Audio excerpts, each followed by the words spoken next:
इस रात के अंधेरे में आइए हम आपको वो छिपे हुए रहस्य दिखाएं जो दिन के प्रकाश में भी अक्सर लोग देख नहीं पाते हैं।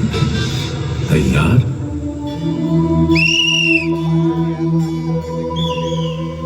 सम्राट भीमदेव प्रथम की पत्नी रानी उदयमती अपनी प्रखर बुद्धि के कारण समय से आगे की सोच रखती थी। उनके पति राजा भीमदेव के स्वर्गारोहण के बाद दरबार में बात चली कि परंपरा के अनुसार रानी अपने पति की स्मृति में क्या और किस प्रकार का स्मारक बनवाएंगी।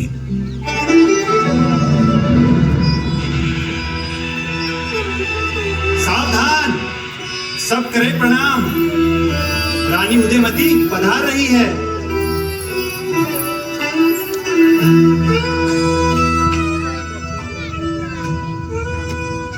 महारानी जी, आज जब स्वर्गीय पूज्य महाराज की अंत्येष्टि की सारी क्रियाएं कुमारकर्ण ने संपूर्ण कर दी, वो समय आ चुका है जब आपको ये निर्णय करना है कि आप स्वर्गीय महाराज भीमदेव जी की स्मृति में क्या एक निर्माण करवाना चाहेंगे। आप चाहें तो यहाँ उपस्थित शिल्पकारों, कलाकारों और मंत्री परिषद से परामर्श कर सकती हैं। बोलिए, आप लोग ही बोलिए। महारानी, स्वर्गीय महाराज को मंदिर बहुत प्रिय थे। जैसा मंदिर उन्होंने मोढेरा में बनवाया था वैसा ही कुछ आप भी। मैं आपकी बात से सहमत हूँ, परंतु मंदिर धार्मिक आस्था के केंद्र होते हैं, उनका सार्वजनिक कोई उपयोग नहीं है। इसीलिए हमें एक ऐसा स्मारक बनाना चाहिए जो कि हर प्राणी के उपयोग में आ सके। इसीलिए मैं सुझाव देता हूं कि हमें मोढेरा जैसा मंदिर महाराज की स्मृति में बनाना चाहिए, जो केवल महाराज की याद के अलावा राज परिवार के लिए भी पूजा का विशिष्ट विग्रह भी हो। मैं आपसे सहमत नहीं हूँ। मैं चाहती हूँ महाराज की स्मृति में एक पानी की बावड़ी बनाई जाए, एक फाव। बावड़ी? महारानी जी क्षमा कीजिएगा, लेकिन बावड़ी तो भूमि के नीचे होगी और अधिक स्मारक ऊंचे और दूर से दिखने वाले होते हैं। महारानी जी, आप चाहें तो स्तंभ भी बनवा सकती हैं। फिर वो आपके किस उपयोग का महारानी? आपको कौन सा पानी भरने जाना होता है सुबह सवेरे? मैं जानती हूँ कि मुझे पानी भरने नहीं जाना पड़ता, किंतु पानी मेरी प्रजा की बहुत बड़ी समस्या है। घर की महिलाओं को कोसों दूर पानी लेने जाना पड़ता है। इसलिए मैं चाहती हूँ कि एक बहुत बड़ी, गहरी और अद्वितीय वाव मेरे स्वर्गीय पति की याद में बनाई जाए, जिससे श्रीपटन में पानी की समस्या न रहे और पटनगर की प्रजा को इसके सदा निरा कुएं से जल की आपूर्ति होती रहे। जैसी महारानी जी की इच्छा। वाव बनाना तो सरल काम है। हाँ प्रमुख शिल्पकार, वाव बनाना तो बहुत आसान है, क्योंकि साधारण वाव को तो केवल खोदना होता है और पत्थर की दीवारों का व्यवस्थित निर्माण करना होता है। किंतु मैं चाहती हूँ मेरे पति की स्मृति में बनने वाली वाव केवल उपयोगी ही नहीं, लेकिन शिल्प स्थापत्य कला में उनकी अभिरुचि की भी प्रतीक हो, जहाँ की एक एक मूर्ति उन देखने वालों को आस्था दे, उन्हें शांति दे और उन्हें आध्यात्मिकता में रंग दे। वहां उकृत एक एक छवि उन्हें श्रृंगार और सुंदरता से ओतप्रोत कर दे, उनके जीवन में कला भर दे।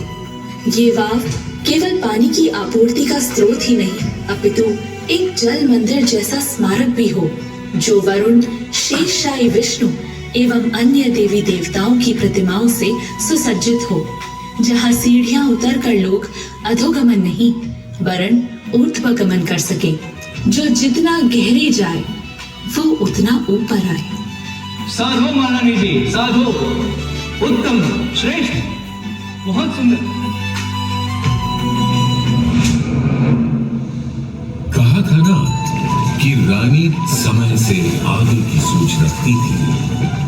इसीलिए रानी ने इसे इतना सुंदर बनवाया और पूरी वाव को मूर्तियों, कलाकृतियों एवं संरचनाओं से भर दिया। इस वाव की गहराई इतनी अधिक है कि आज के हिसाब से एक पूरी 10 मंजिल की इमारत इसमें समा सकती है। बरसात में कम सीढ़ियां उतरनी पड़ती थी और गर्मियों में थोड़ी ज्यादा, पर पानी इस वाव से कभी सूखता नहीं था, क्योंकि पास बहती सरस्वती नदी इसकी जलापूर्ति हेतु सदा मौजूद थी। 2 सदियों के बाद कदाचित इस रानी की वाव के प्रारूप से प्रेरित होकर दिलवाड़ा का विप्लव शाही जैन मंदिर बनाया गया।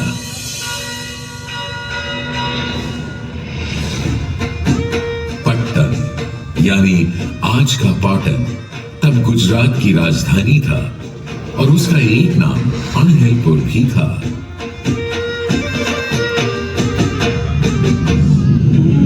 उस समय रानी उदयमती के पति सम्राट भीमदेव प्रथम वहां के शासक थे। ईस्वी सन 1022 से 1064 तक चले उनके शासन के दौरान गुजरात ने बहुत प्रगति की और विविध निर्माण देखे। मोढेरा का सूर्य मंदिर भी उन्हीं के राज्यकाल में बनाया गया था, किंतु उनका शासनकाल कोई आसान समय नहीं था।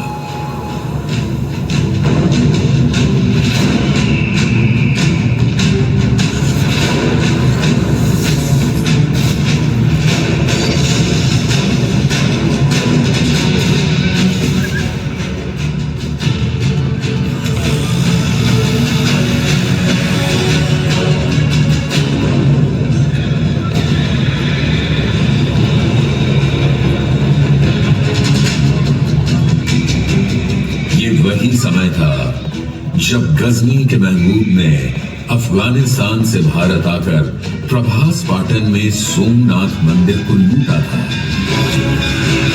सोमनाथ का पावन भव्य शिव मंदिर न केवल अपने महात्म्य वरन अपने खजाने के लिए भी जाना जाता था। महमूद गजनवी का मन इस मंदिर से सोना चांदी रत्न लूटने भर से नहीं माना और जाते जाते उसने बहुत कुछ ध्वस्त भी कर दिया।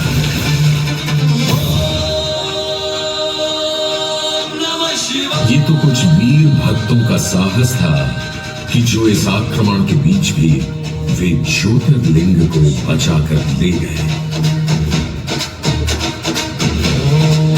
पर राजा भीमदेव कहां मानने वाले थे। उन्होंने जल्दी ही फिर से अपने सारे संसाधन धन बल को वापस जोड़ा और भग्न सोमनाथ मंदिर का पुनर्निर्माण करवाया।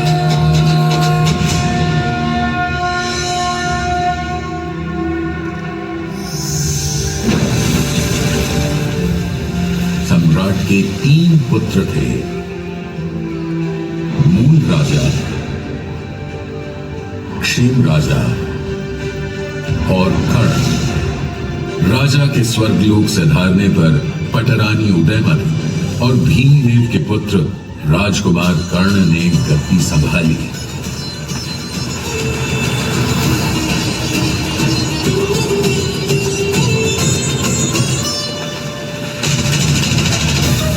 और फिर आसापाली के आसा भील को हराकर कर्णावती नगर की स्थापना की, जो आज अहमदाबाद कहलाता है। राजा भीमदेव और रानी उदयमती ने मिलकर त्रिपुरुष प्रसाद, भीमेश्वर और कई शिव मंदिरों का निर्माण करवाया।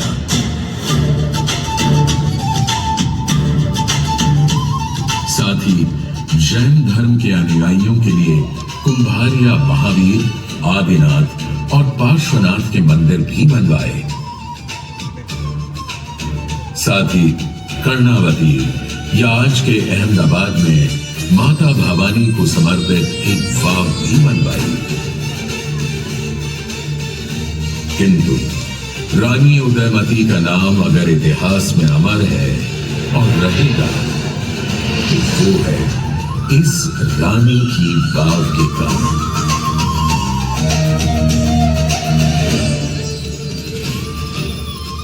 यह वाव 64 मीटर लंबी, 20 मीटर चौड़ी तथा 27 मीटर गहरी है और यह भारत में अपनी तरह की अनूठी वाव है।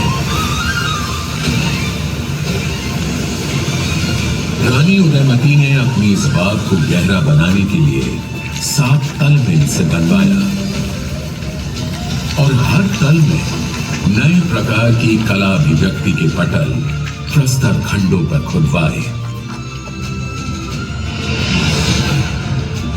कहीं भगवान, देवी देवता, कहीं अवतार, कहीं यक्ष यक्षिणियां, कहीं अप्सरा गंधर्व, कहीं पशु पक्षी, कहीं कथा चित्र, कहीं महाकाव्य, कहीं आम नागरिक और कहीं उनकी वेश और केशभूषा।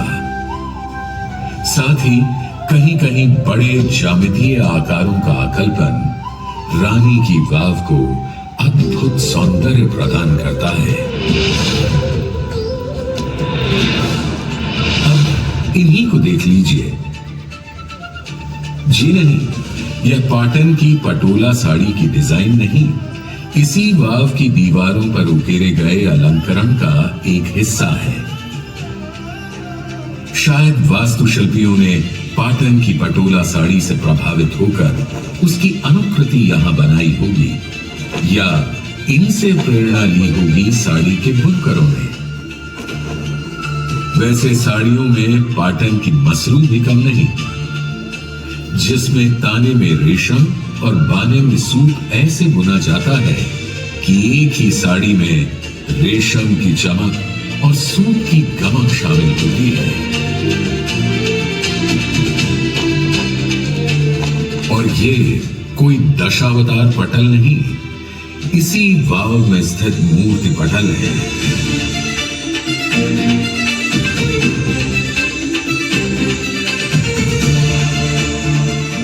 और ये कोई पूजा विग्रह नहीं, इसी स्थान की कुछ प्रतिमाएं हैं। हर स्तर पर परत दर परत बनी है पत्थर पर उकेरी गई 500 से अधिक मूर्तियां। पाटन में भूटिया परिवार के लोग आसपास के तालाबों से मिट्टी लेकर जो दशामा मूर्ति बनाते हैं, शायद वो भी इन्हीं छोटी छोटी मूर्तियों से प्रभावित होंगी।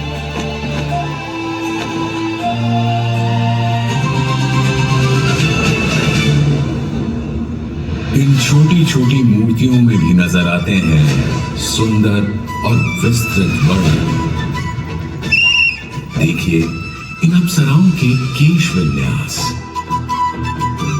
और इनके नक्शिक वर्णन के चलते अब देखिए इन स्त्रियों की पादुकाएं।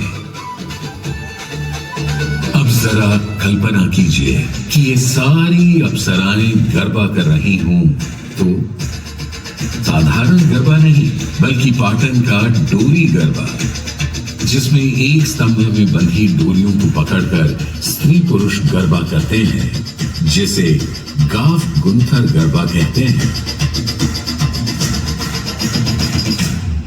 पशु पक्षियों और प्रकृति के चित्रण में भी मूर्तिकारों का जादू साफ नजर आता है। वैसे पौराणिक कथानक तो रोचक, मनमोहक, शुभ और शिक्षाप्रद हैं ही, किंतु कुछ कम नहीं है इस विशाल वाव के ओझल हो जाने और फिर मिलने की कहानी। आप शायद कहें कि ये कैसे हो सकता है, इतनी बड़ी बावड़ी ओझल कैसे हो सकती है। रानी उदयमती के परलोक गमन के बाद सरस्वती नदी में एक ऐसी भयंकर बाढ़ आई कि बाढ़ के साथ बह आए झाड़ झंखाड़ और नदी की गाद मिट्टी से यह पूरी वाव इस तरह भर गई कि इसका दिखना ही बंद हो गया। यह वाव आंखों से ओझल हो गई। इतनी बड़ी जल प्रलय के बाद आसपास की बस्तियां और गांव भी उजड़ गए होंगे, बह गए होंगे और बाकी यह जगह छोड़कर दूर सुरक्षित स्थानों पर चले गए होंगे। जो लोग दोबारा इस स्थान पर आकर बसे वो इस वाव के अस्तित्व को भुला चुके थे। किंतु कहते हैं ना, हर दुर्भाग्य में भी कुछ ना कुछ सौभाग्य छिपा होता है। हुआ यूं कि वाव के ओझल हो जाने के बाद से उत्तर पश्चिम से आने वाले सारे हमलावरों को भी यह पावन जगह कभी दिखाई ही नहीं है। वरना हिंदू देवी देवताओं से सुशोभित वास्तुकला का यह अनूठा उदाहरण उनके आक्रमण और विध्वंसक हथौड़ों से कभी बच ही नहीं सकता था। सौभाग्य से सदियों तक यह रानी की वाव किसी गड़े हुए खजाने की तरह भूमि में सुरक्षित दबी पड़ी रही। कभी कभार कोई लेखक या इतिहासकार जनश्रुतियों के आधार पर यहां ऐसा निर्माण होने का जिक्र भर कर देता था। राजपूताना के इतिहास को खंगालने वाले अंग्रेज इतिहासकार जेम्स टोड ने 19वीं सदी के आरंभ में अपनी पुस्तक ट्रैवल्स इन वेस्टर्न इंडिया में लिखा, इस स्थान पर कभी एक वाव हुआ करती थी। पूरी 7 सदियों बाद सन 1890 में एक अद्भुत घटना हुई। मारो पेલું ક્યારે દઈશ? અરે આપી દઈશ હવે 2 દિવસમાં. 2 દિવસ મારે બોલશે મમ્મી. તે ચાલશે હવે. ભાગ ભોરાવ્યા પકડ્યા તો ले जाएंगे. ચાલ. बच्चों हम जरूर हम तुमको पकड़ने के लिए नहीं आए, हम तुमसे बात करने के लिए आए हैं। हमारे साथ जो भारतीय है उनसे पूछो। हाँ छोकराओ, आ गुराओ बहुत सारा लोगों से, ये लोग तुम्हारे गांव में वाव ढूंढने आए हैं। बकरी ढूंढोगे कैसे जब बकरी है ही नहीं? मतलब जब वाव होगी तब तो मिलेगी। हमारे गांव और आसपास कोई वाव नहीं है, हम नदी में से पानी लाते हैं। ठीक ठीक कह रहे हो तुम। वाव तो कब का खो चुका है, मगर बच्चों आसपास में कोई पुराना मंदिर, कोई पुराना मूर्ति कुछ देखा? पुराना मंदिर तो नहीं, पर एक पुराना खंबा है। क्या तुम हमें वहां ले जाओगे? देखो हम तुमको बहुत सारे स्वीट्स देगा, मिठाइयाँ देगा। मैं दिखाता हूँ आपको, चलो। हाँ चलिए चलिए। चल।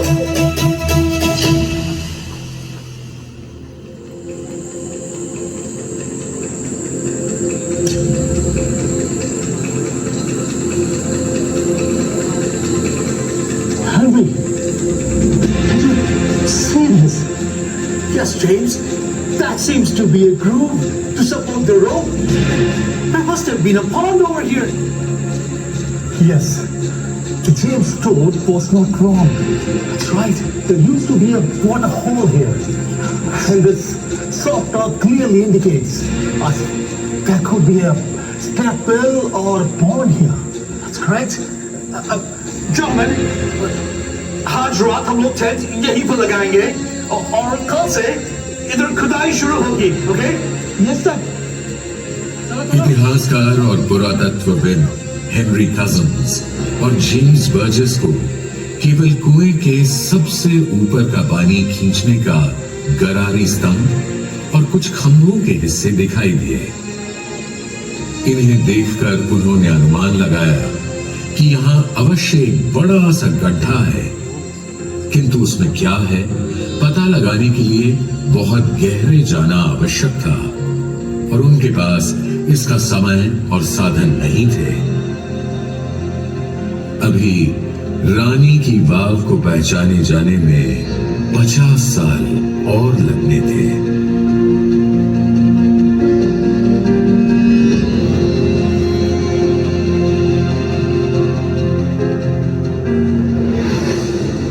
अगली सदी में बड़ौदा महाराज की प्रेरणा से बड़ौदा रियासत के पुरातत्व विभाग के कुछ पुरातत्वविद सन 1940 में यहां आए और स्थानीय लोगों की मदद से उन्होंने धीरे धीरे कजिन्स और बर्जेस द्वारा बताए गए गड्ढे को खोदना शुरू किया। जैसे जैसे वो गहरे खोदते गए, एक के बाद एक नई मंजिल और एक से एक मूर्तियां उन्हें मिलती चली गई। इस अमूल्य धरोहर को पहचानते ही उन्होंने सही समय आने और सही औजारों के मिलने तक इसे फिर से ढक दिया और सुरक्षित निगरानी में रख दिया।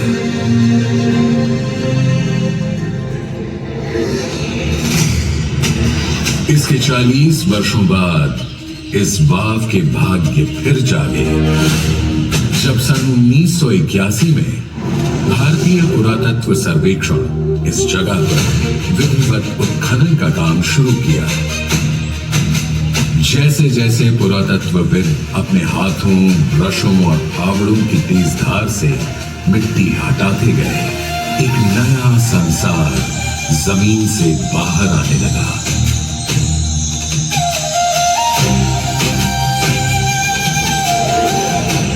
नदी की रेत में सदियों से दबी ये अद्भुत संरचना धरती से ऐसे निकली मानो जैसे आज ही बनी हो।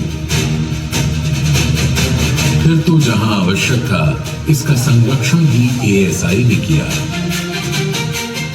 संसार ने आज तक कहीं भी ऐसा तेजोमयी निर्माण नहीं देखा था जो सदियों के बाद भी अपने निर्माण के समय की ताजगी और चमक के साथ उजागर हुआ हो।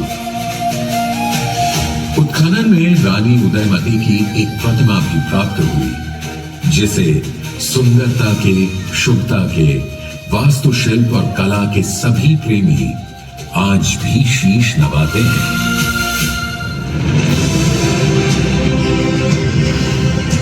रानी की वाव अपने ऐतिहासिक एवं पुरातात्विक महत्व के कारण 1936 से संरक्षित स्मारक है। सन 2014 में इसे विश्व विरासत की विशिष्ट सूची में शामिल कर दिया गया है।